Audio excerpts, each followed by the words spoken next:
इन कांग्रेसियों ने पूरे देश को बर्बाद कर दिया और देश में कुछ भी नहीं बचा।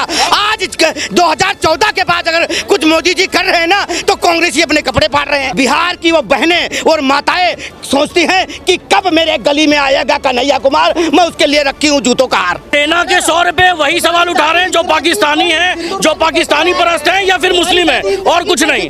समझे? आज आप सेना पे सवाल उठा रहे हैं, क्यों? भगत सिंह के लिए कांग्रेस ने प्रयास क्या किया? सिंपल।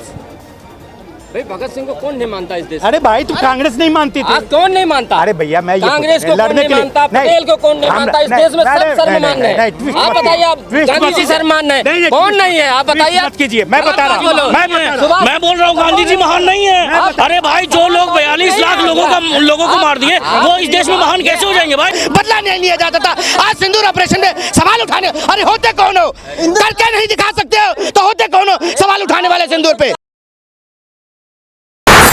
जब बिहार में चुनाव आने को है और यहाँ हमें ये भैया मिले हैं, इन्होंने लिख रखा है श्री लालू प्रसाद यादव जी 78वें जन्मदिन की हार्दिक शुभकामनाएं। पूर्व मुख्यमंत्री बिहार लालू प्रसाद यादव जी को आप जन्मदिन की बधाइयाँ दें। बिहार में बिल्कुल, देखिए बिहार की राजनीतिक में एक ध्रुव के लीडर रहे हैं।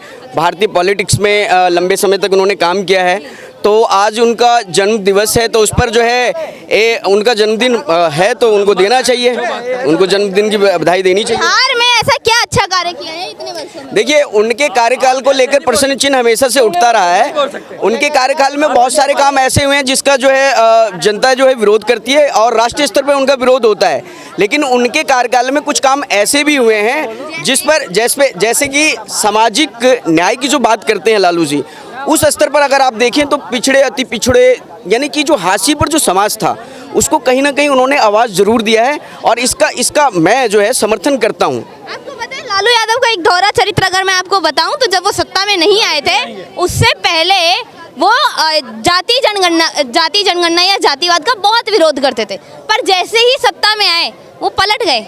देखिए जातिगत जनगणना की जो बात हो रही है ये पॉलिटिकल उनका मुद्दा रहा है और कई हद तक आपने देखा होगा। नहीं सुनिए मेरी बात, उन्होंने मंडल कमीशन लागू करवाने में अपनी बड़ी भूमिका निभाई।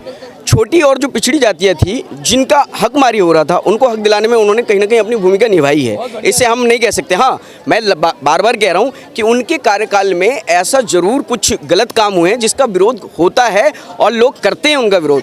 उसमें से मैं भी हूँ कि कुछ उनकी गलत चीज़ों को लेकर मैं विरोध करता रहता हूँ। इसमें जैसे एक चारा घोटाले की आप बात करते हैं, यहाँ पर जितने भी कनॉट प्लेस में हमारे साथीगण हैं वो लगातार चारा घोटाले को लेकर बात करते हैं, लेकिन अगर अभी वर्तमान में आप बात करें तो देखिए नीतीश जी ने बहुत अच्छे काम किए हैं, बहुत डेवलपमेंट के काम बिहार के अंदर किए हैं, लेकिन आपको ये दूसरा पहलू भी मानना होगा कि उनके कार्यकाल में कुछ काम अभी भी हैं जो धरातल पे सही से नहीं उतारे जा चुके हैं। जैसे पलायन का मुद्दा है, ये आप मानती हैं? बेरोजगारी का मुद्दा है बिहार के अंदर, मानती हैं? स्वास्थ्य सुविधा की जो है जो खामियां हैं वहाँ पर आप मानती हैं? आज ही मनीष कश्यप और वहाँ के एक आरटीआई कार्यकर्ता हैं, उनका एक वीडियो वायरल हो रहा है कि चारा घोटाला से भी बड़ा घोटाला पीएमसीएच के अंदर हुआ है लगभग 1000 करोड़ का, और उसके अंदर जो सुप्रिंटेंडेंट है, मेडिकल सुप्रिंटेंडेंट है, उनके ऊपर नियमों के विपरीत उनको जो है बार बार रखा गया है उसके अंदर एज ए मेडिकल सुप्रिंटेंडेंट। तो बहुत सारे ऐसी खामियां हैं नीतीश गवर्नमेंट में भी रही हैं जिस पर सवाल खड़े होते हैं। कंपेयर किया जाए तो लालू यादव की सरकार बेहतर थी या नीतीश कुमार? देखिए मैं जिस एज में हूँ, जिस एज ग्रुप में हूँ, तो मैंने दोनों ही गवर्नमेंटों को देखा है। मैंने लालू जी का भी वो कार्यकाल देखा जब हमारी आयु लगभग वही 12-14 साल के, 12-14 साल की थी। देखिए मुझे लगता है कि अगर मैं सामाजिक न्याय को देखता हूँ तो इसमें लालू जी काफ़ी हद तक वो अपनी जगह ठीक है, और अगर मैं प्रगति की बात करता हूँ, बिहार के प्रोग्रेस की बात करता हूँ, तो कहीं ना कहीं उसमें एनडीए और नीतीश कुमार जी का बड़ा योगदान है। अच्छा, अब जो चुनाव आने वाले हैं बिहार में कुछ महीनों में, क्या लगता है इस बार कौन जीतेगा, आरजेडी या फिर एनडीए? देखिए ये तो युवाओं का मुद्दा है। अभी देखिए तेजस्वी जी बहुत मेहनत कर रहे हैं, ये आप भी देख रही होंगी लगातार। एनडीए गठबंधन जो है, नीतीश जी और बीजेपी भी अच्छा प्रयास कर रही है। जो प्रधानमंत्री जी की जो योजनाएं अभी तक आई हैं उन सभी योजनाओं को गांव-गांव तक वो पहुंचाने का काम कर रहे हैं, लोगों के बीच में जागरूकता फैलाने का काम कर रहे हैं, ठीक है। उसके अलावा जो मुद्दा वहाँ पर है विशेष तौर पर वो है छात्रों का मुद्दा, युवाओं का मुद्दा, किसानों का मुद्दा। उसको लेकर जो युवा तय करेगा बिहार का वही होने जा रहा है। मेरा सवाल आपसे ये है सर, क्या बिहार का युवा एक आतंकवादी को जिताना चाहेगा? इसमें देखिए, आप आतंकवादी से समझे मैं किसकी बात कर रही हूँ? मैं समझ गया आपकी बात। आप कन्हैया कन्हैया कुमार की बात कर रहे हैं। मैं कन्हैया कुमार के फेवर में कभी नहीं रहा, मैंने कभी क्या नहीं कह रहा। रहे हैं? वो बहुत बढ़िया आदमी है। हाँ जी। भारत तेरे टुकड़े होंगे इंशाल्लाह इंशाल्लाह बोलने वाला बंदा इनकी नजरों में बढ़िया आदमी है। बहुत बढ़िया आदमी है, बढ़िया है, बिल्कुल बढ़िया है। बिल्कुल आज तक 4 सीट दायर नहीं कर पाई बीजेपी, 4 सीट दायर किया। बताओ ना यार, वो कोर्ट ने छोड़ा यार, कोर्ट ने छोड़ा, बीजेपी ने छोड़ा, वो छोड़िए सर। आप भारतीय नागरिक हैं। ताली एक हाथ से बजती है, 2 हाथ से बजती है, ये बताइए। अली एक हाथ से बजती है, 2 हाथ से बजती है, ये क्वेश्चन। कन्हैया कुमार को कौन पाए? कन्हैया कुमार बहुत बढ़िया आदमी है, वही आना चाहिए, सबसे बढ़िया आदमी है। यस, आपने बराबर बोलता है। मैं देशद्रोहियों को सपोर्ट नहीं कर रहा हूँ। अब जो देशद्रोही है वही कन्हैया कुमार को सपोर्ट करेंगे, जो देशद्रोही है वही कन्हैया कुमार को सपोर्ट करेंगे। कौन है? आखिरी बार आप बताओ ना यार, कांग्रेस ने करवाया था। आप बताओ ना, कांग्रेसियों तुमने एक बार एक्सेप्ट बताओ, किया। इन 4 सीट दायर नहीं कर पाए। मेरी बात सुनो, इन कांग्रेसियों ने पूरे देश को बर्बाद कर दिया और देश में कुछ भी नहीं बचा। आज 2014 के बाद अगर कुछ मोदी जी कर रहे हैं ना तो कांग्रेसी अपने कपड़े फाड़ रहे हैं। ये और कन्हैया कुमार वही जो कहता कि हिंदुस्तान के टुकड़े होंगे। हाँ, इंशाल्लाह उस अफजल मारोगे हर मैं अफजल निकलेगा, ये हर घर से अफजल निकलेगा। जिस घर से अफजल निकलेगा उस कोख में अफजल पलने नहीं देंगे। और बताइए, बिल्कुल सही, पलने नहीं देंगे। और जो ऐसे लोगों का, जो अफजल जैसे लोगों का सपोर्ट करते हैं और कन्हैया कुमार जैसे लोगों को सपोर्ट करते हैं ना, वो बिल्कुल देशद्रोही है। BJP the prime minister of the best of the Modi. आप बहुत जल्दी पलट गए। अभी आप कन्हैया कुमार का समर्थन कर रहे थे, अब कह रहे हैं मेरी बात सुनो, ये यहाँ पे कहते हैं ना, जैसे थोड़ा मौका निकले ना पलटी मार दो, पलटी मार दो। हाँ, नीतीश चाचा की तरह, ठीक है ना, वही बिन पेंदी वाला लोटा, ये वाला काम है इनका। मैं फिर कह रहा हूँ, सपोर्ट ऐसे लोगों को करो जो देश के हित में बात करे, और काम पे सपोर्ट करो जो काम करे कि आज जो हमारा देश कहाँ जा रहा, आज चौथी उस पे या तीसरी उस पे है, इकोनॉमी पे है, ठीक है ना, उस पे बात करो। और ऐसे तो कांग्रेसी आज भी कह रहे हैं, आज कांग्रेसी पाकिस्तान का तारीफ कर रहे हैं। सिंदूर ऑपरेशन हुआ, उस पे भी सवाल उठा रहे हैं, उस पे भी सवाल कांग्रेसी उठा रहे हैं। इन कांग्रेसियों का क्या कहना? इन्होंने रोहिंग्या बसाए और उसको भगाने का काम बेचारे हमारे मोदी जी कर रहे हैं। भाई देखो, जिस देश में लोग इतने गरीब हो गए और अमीर मुझे आप एक बात बताइए, पिछले 60 सालों में कांग्रेस कौन सी सच की किताब पूर्व सुनो, कांग्रेस से नहीं पूछेंगे, 11 साल हो गया मोदी जी से पूछेंगे सवाल। 60 सालों में आप लोगों का मुंह नहीं खुलता था, 11 सालों में इन्हें अभिव्यक्ति की आजादी मिली। 60 साल आप ये पता है, 70 सालों में सिर्फ ये सोचते थे कि कब हमारे देश में आतंकवादी घुस के हमला करेगा, बॉम्बे जैसे कांड करेगा, ये वही दिन लाना चाहते हैं। और कुछ बहनों का सिंदूर उजड़ जाता था ना, उसका जवाब नहीं देने जाते थे, नहीं जवाब देने। ये थी कांग्रेस, क्योंकि बहनों का सिंदूर माथे से मिटा दिया जाता था। आते थे 26/11 आते थे, करके चला जाते थे, पर कोई कार्रवाई नहीं होती थी। यही कांग्रेसी है, यही दिल्ली में बम फटते थे, जगह जगह बम फटते थे, इसी कांग्रेसियों का देन है। यही कांग्रेसियों को अगर उस वक्त मुंह तोड़ जवाब देते पाकिस्तान को, तो दिल्ली में कहीं भी घुसने की हिम्मत नहीं करते आतंकवादी, जिस तरह आज मोदी जी जवाब दे रहे हैं। जाके दूसरे देश में रो दो ओबामा करके, है आज जहाँ मोदी जी का इंतजार करते हैं कि अगर मोदी जी पहुंच रहे हैं तो इंतजार कब आ रहा है। बब्बर शेर भारत का आ रहा है, हिंदुस्तान का बब्बर शेर नरेंद्र मोदी आ रहा है, उसके स्वागत के लिए खड़े रहते हैं। प्लेन से कब उतरेगा और कब गले मिलेंगे और कब चरण नमस्कार करेंगे, कब चरण छुएंगे, इस तरह की बात करते हैं। तो नरेंद्र मोदी जी को भगवान ही बना दिया। देखो जो आज एक बेटी का, एक बहन का सिंदूर बदला लेने का लायक है, वो भगवान है और रहता रहेगा। मैडम 11 साल में नरेंद्र मोदी जी की एक भी छुट्टी बता दे कोई, बता दे। और एक बात बताइए, और इतने देर में ये भी और सुन लीजिए, अब तक कोई और नेता होता ना तो खांसियां करता रहता। एक भी खांसी बता दो मोदी जी की। यहाँ तो दिल्ली में एक आया था, खांसी का इलाज पट्टा बांध के चला जाता था करवाने, खांसी का इलाज करवाने चला जाता बाहर, ये हाल था। बताइए, तो मुझे नेता ऐसा चाहिए जो केजरीवाल बुरा नहीं था, उसके मुद्दे ने से बर्बाद कर दिया। अच्छा, केजरीवाल बुरा नहीं था, पर मोदी तो अच्छा ही है ना, बेस्ट है ना, उसने क्या नहीं किया आज तक। हम महाराष्ट्र से, महाराष्ट्र से। Yes. वहाँ पे भी बीजेपी बताइए वहाँ पे क्या अच्छा कार्य? सब कुछ अच्छा है बीजेपी के राज में। आज सबसे ज़्यादा इम्पोर्टेंट ये है कि हमारे यहाँ पे बीजेपी के लड़कियों को सबसे ज़्यादा रिस्पेक्ट दी जाती है और हमें वो सबसे ज़्यादा प्राउड फील होता है। भले महंगाई कहाँ तक भी बोल के उससे बॉम्बे आज इकोनॉमिक स्टेट बन गया, सिटी बन गया है। सबसे बेस्ट है और सबसे बेस्ट ही रहेगा।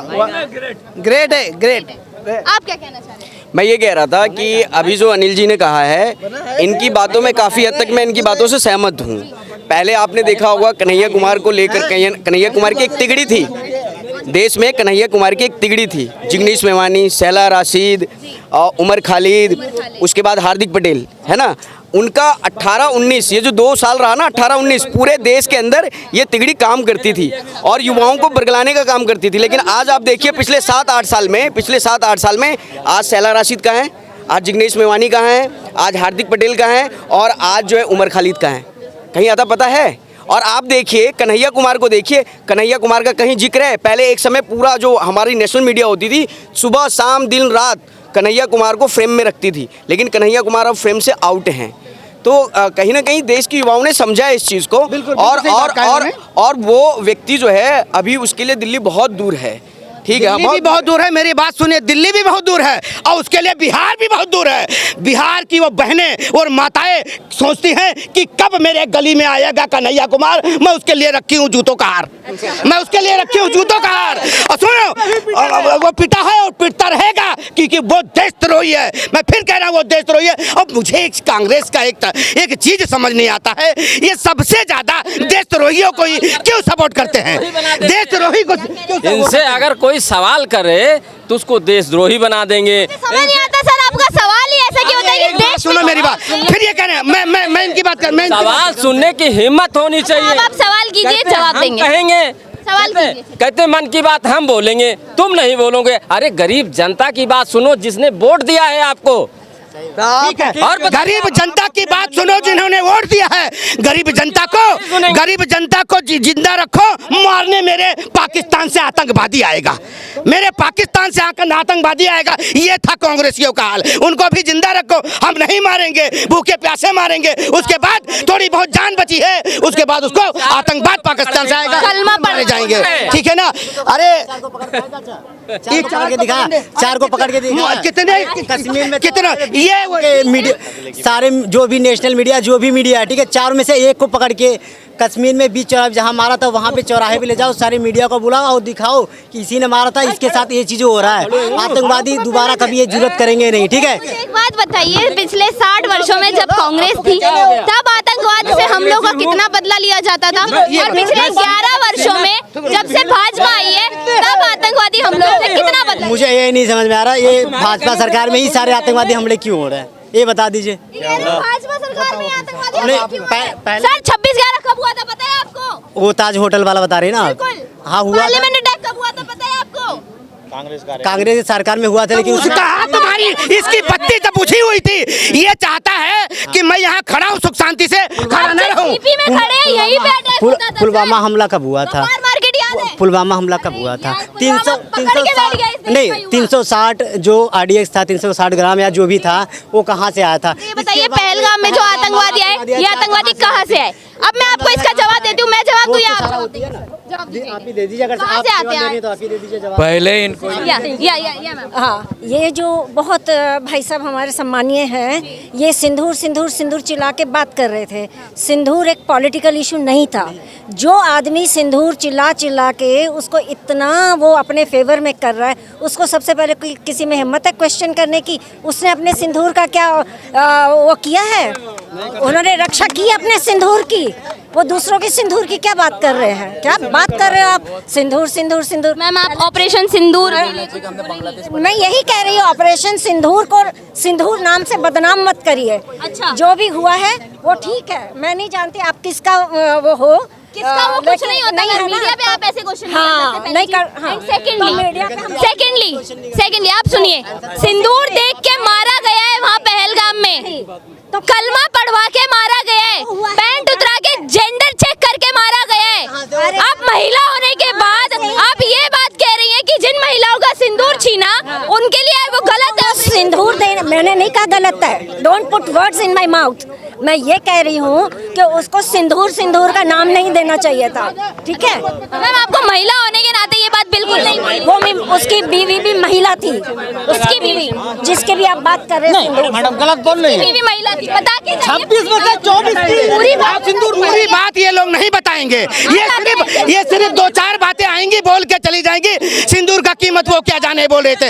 अरे ये क्या जाने सिंदूर का कीमत, जिन्होंने कभी सिंदूर ही नहीं लगाया। वो ये कांग्रेसी लोग सिंदूर छीन लेते थे, लोगों का बदला नहीं लिया जाता था। आज सिंदूर ऑपरेशन में सवाल उठाने, अरे होते कौन हो, करके नहीं दिखा सकते हो तो होते कौन हो सवाल उठाने वाले सिंदूर पे? कोई सवाल नहीं उठा सकता सिंदूर पे। अगर उस देश की महिला बोल रही है तो उसकी बोलने की आजादी छीनोगे? आजादी कोई किसी का नहीं छीन रहा है। आजादी कोई किसी का नहीं छीन रहा है। जब करके दिखाया है वो आग लगी पड़ी है। इनके जीजाओं को मार दिया गया, इनके ससुर को मार दिया गया, इसीलिए परेशान है ये कांग्रेसी, इसीलिए अरे वो महिला, उस महिला सवाल कर रही थी, उससे पूछो उस सिंदूर की। डायरेक्ट ऑपरेशन सिंदूर पे मैं बता दूं, वो इनडायरेक्टली ऑपरेशन सिंदूर पे सवाल उठा रही थी। सोफिया कुरैशी, विंग कमांडर भूमिका सिंह, उन सब पे सवाल उठा रही थी। बोलने की आजादी नहीं छीन सकती। आप कोई बोलने की आजादी नहीं छीन रहा, पर आप सेना के, आपको बोलने की आजादी है तो आप सेना के शौर्य उसको भी है, उसको भी है। सेना के शौर्य पे सवाल आप सुनो, करेंगे। चिल्लाने से ये देश नहीं सुनेगा। आराम से सेना के शौर्य पे सवाल उस महिला को आप सवाल कर रहे हैं, सवाल बोलने की आजादी मिल गई तो क्या ये सेना के शौर्य पे सवाल करेंगे? बिल्कुल भी नहीं उठाएंगे। सेना के शौर्य पे कोई सवाल नहीं उठा सकता। जो उठा रहे हैं वो सारे पाकिस्तानी हैं या बांग्लादेशी हैं या मुस्लिम हैं। सेना के शौर्य पे वही सवाल उठा रहे हैं जो पाकिस्तानी हैं, जो पाकिस्तानी परस्त हैं या फिर मुस्लिम हैं, और कुछ नहीं। समझे? आज आप सेना पे सवाल उठा रहे हैं, क्यों? अरे आज यहाँ पे ये फ्रीली घूम रहे हैं या हम फ्रीली घूम रहे हैं सेना की वजह से, नहीं तो हम एक कदम नहीं चल पाए। आज जो लोग वो बोल रहे हैं कि ये ऑपरेशन सिंदूर अच्छा नहीं था, सक्सेसफुल नहीं था, ये नहीं था, वो नहीं था, मैम किसी को हिम्मत नहीं है, किसी को इजाजत नहीं है। छोटा एक मिनट अच्छा आप बोले मैडम, एक छोटा सा सवाल है। हमारे माननीय राहुल गांधी जी मतलब अपने बाप दादाओं की सम्मान तो हर कोई करता है। ये अपने दादाजी के मज़ार पर कभी गए नहीं, उनके फूल मतलब माल्यार्पण करने के लिए, उनकी जयंती पर, उनकी मतलब मृत्यु दिवस पर। ये क्या कारण रहा कि आज तक अपने दादा के यहाँ गए नहीं है? तो वही तो मैं पूछ रहा हूँ मैडम। उनके धर्म के नहीं थे ना, ये अपने आप को बताते हैं कि मैं जनेऊधारी ब्राह्मण हूँ। नहीं और वो पारसी है। कुर्ते के ऊपर पहनता है। नहीं एक मिनट, वही तो मैं ये पूछना चाह रहा हूँ मैम कि राहुल गांधी देखिए अपनी थिंकिंग है, थॉट है। सर इंदिरा गांधी की मांग में कभी सिंदूर देखा है? क्यों नहीं? वो तो सोनिया गांधी की मांग में भी नहीं रहती थी। देखिए हमारे देश का प्रतिनिधि हमारे कल्चर, हमारी संस्कृति को रिप्रेजेंट नहीं कर पा रहा है तो हम कैसे मान लें कि वो हमारा अपना है? मेन बात ये है। सुब्रमण्यम स्वामी ने भी कहा था कि उनके घर में तो वो है, चर्च है, ये सब है, और वहाँ पे पूजा करते हैं उन लोग। सुब्रमण्यम राहुल गांधी की एक फोटो भी बहुत वायरल हुई थी, बड़ी सी पीछे जीसस क्रिस्ट की फोटो लगी। मेरा सवाल ये है, वो चाहे जी उल्टे हाथ से तो आचमन करता है, वो करता है नहीं करता है? वो चाहे जिस कम्युनिटी से बिलोंग करते हो, हमारा सवाल उससे नहीं है। एपीजे को भी हम ओबे करते हैं, एक मिनट सर, एपीजे को भी हम लोग भगवान ही मानते हैं, लेकिन एक मिनट, तो ये जो सोनिया है चाहे राहुल है, ये अपनी कम्युनिटी जो ये कम्युनिटी से बिलोंग करते हैं, उस कम्युनिटी के बारे में बोलने में दिक्कत क्या होती है इनको? ये नहीं मिलेंगे ना। नहीं, हम नहीं जानते वोट मिलेंगे नहीं मिलेंगे। हम ये छद्म चोला क्यों ओढ़े हुए? नहीं, वो नहीं। फिर वो कपड़े के ऊपर जनेऊ, अब वो आते हैं एकदम स्कॉलर की तरह आते हैं, विदेश चले जाते हैं, चैलेंज करते हैं हमारे सिस्टम को। ये विदेश से मुझे एक चीज़ याद आया, वो जब विदेश जाते हैं तब तक इंडिया में ऐसे हमले होते हैं। आप देखिए विदेश में थे, अभी हमला हो गया। एक छोटी सी बात, गलवान में हमारे सैनिक शहादत दे रहे थे और ये MOU कर रहे थे छुपकर चाइनीज दूतावास में। ये समझ में नहीं आई बात, ये क्या था। हम कह रहे हैं कि हम दोनों भाई हैं, हम दोनों भाई हैं, हम दोनों भाई हैं। छोड़िए ना भाई, इधर छोड़िए ना, हम दोनों भाई हैं। क्या नाम हुआ चाचा? नाम क्या हुआ आपका? अरे छोड़ो ना, क्या हो गया? अरे वो नहीं टिकेंगे सवाल। अच्छा हाँ, अरे भैया अरे सिंपल सा सवाल है, सिंपल सा सवाल है। दिल्ली बोलते तो हम समझ जाते हैं, लाहौर बोल रहा है। सिंपल सा सवाल है, देश की आज़ादी के पहले देश का बंटवारा कैसे हो गया? नेहरू को प्रधानमंत्री किसने बना दिया? सुनिए, एक मिनट। मैं सर को आगे बुलाना चाहूंगी, आप कांग्रेस का बड़ा समर्थन कर हाँ। रहे थे, आप सुन लीजिए। देश की आज़ादी के पहले सर छोटा सा सवाल का जवाब दीजिए। 3-4 सवाल हैं। भगत सिंह मतलब विश्व के बहुत बड़े क्रांतिकारी समझे जाते थे, देशभक्त समझे जाते थे। कांग्रेस ने सर मैडम ऐसा नहीं होता है। डिबेट कोई आपको टीआरपी देना नहीं है, हमको पॉइंट आउट करना है। तो ये भगत सिंह के लिए कांग्रेस ने प्रयास क्या किया? सिंपल। भाई भगत सिंह को कौन नहीं मानता इस देश? अरे भाई तू कांग्रेस नहीं मानती थी? कौन नहीं मानता? अरे भैया मैं ये कांग्रेस को कौन नहीं मानता? पटेल को कौन नहीं मानता? इस देश में सब शर्म मान रहे हैं। आप बताइए, आप गांधी जी शर्म मान रहे हैं, कौन नहीं है? आप बताइए। मत कीजिए, मैं बता रहा हूँ। मैं बोल रहा हूँ गांधी जी महान नहीं है। अरे भाई जो लोग 42 लाख लोगों को मार दिए, वो इस देश में महान कैसे हो जाएंगे भाई? ऐसे नहीं होगा। गांधी ने भगत सिंह को सवाल मेरे से अरे गांधी ने भगत सिंह को टेररिस्ट कहा था।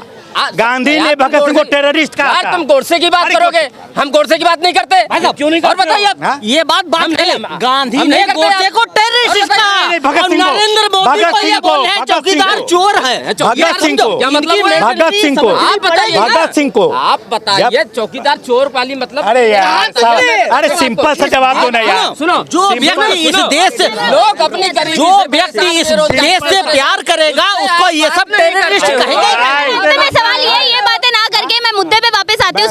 सर मेरा सवाल ये था, बिहार में जो चुनाव आने वाले हैं वहाँ पे आरजेडी की सरकार बनेगी या फिर एनडीए? जनता चुन लेगी मैडम, एनडीए। जनता चुन लेगी। चलो एक बार वोट करवा लेते हैं, यहाँ पे इतने लोग खड़े हैं। एनडीए या आरजेडी? मैम देखिए, एनडीए की ही सरकार बनेगी। एनडीए या RJD? BJP lead NDA. NDA RJD? NDA. तो आप लोगों ने देख लिया होगा, इस बार बिहार में जनता बता रही है कि एनडीए की सरकार बनने वाली है। बाकी बिहार की जनता किसे चुनती है उसे जानने के लिए जुड़े रहिए हमारे साथ।